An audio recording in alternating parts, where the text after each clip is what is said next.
Ever find yourself staring at a complex project, a deadline that's getting way too close, and you just feel stuck? If that's you, then you're in the right place.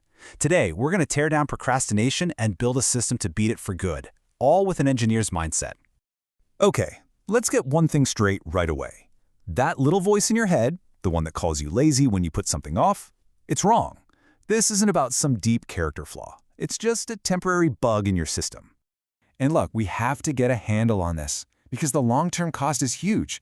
It's not just about one missed deadline. It's about how that pattern of delaying things can actually stop us from ever reaching our biggest goals. So, to fix this problem, we've got to understand what we're actually dealing with. And let's be super clear, procrastination is not a character flaw. It's an emotional reaction.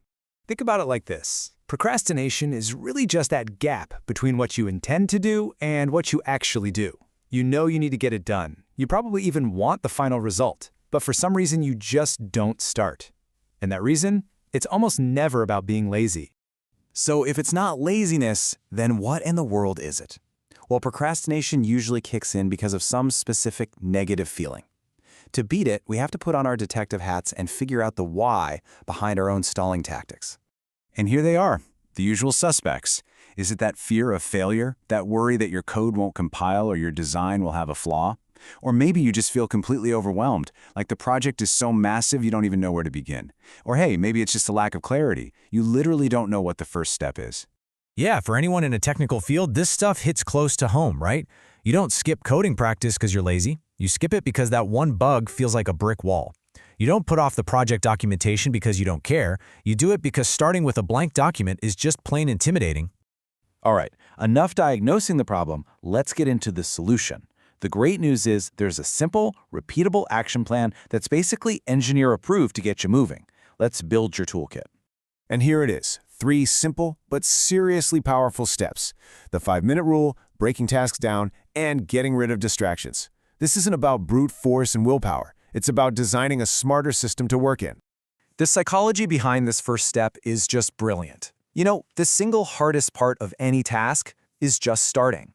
So the 5-minute rule is like a little mental hack.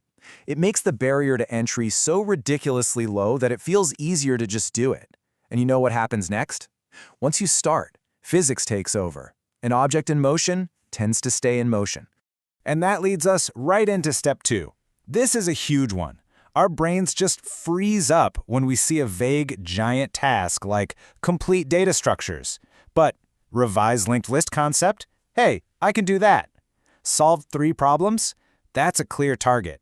You're not trying to climb a mountain, you're just taking the first step on a well-marked trail.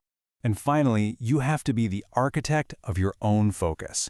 Your environment basically controls your behavior. If your phone is buzzing right next to you, you're fighting a battle you're probably going to lose. So make it easy to do the right thing and hard to do the wrong thing. Engineer your space for pure success. Now, all these practical steps, they all point to one critical shift in your mindset. See, most of us have the whole relationship between action and motivation completely backward. We need to stop waiting to feel motivated. It is a total trap. Motivation is not some lightning bolt of inspiration that shows up before you do the work. No, it's the reward you get after you've started and made a little progress.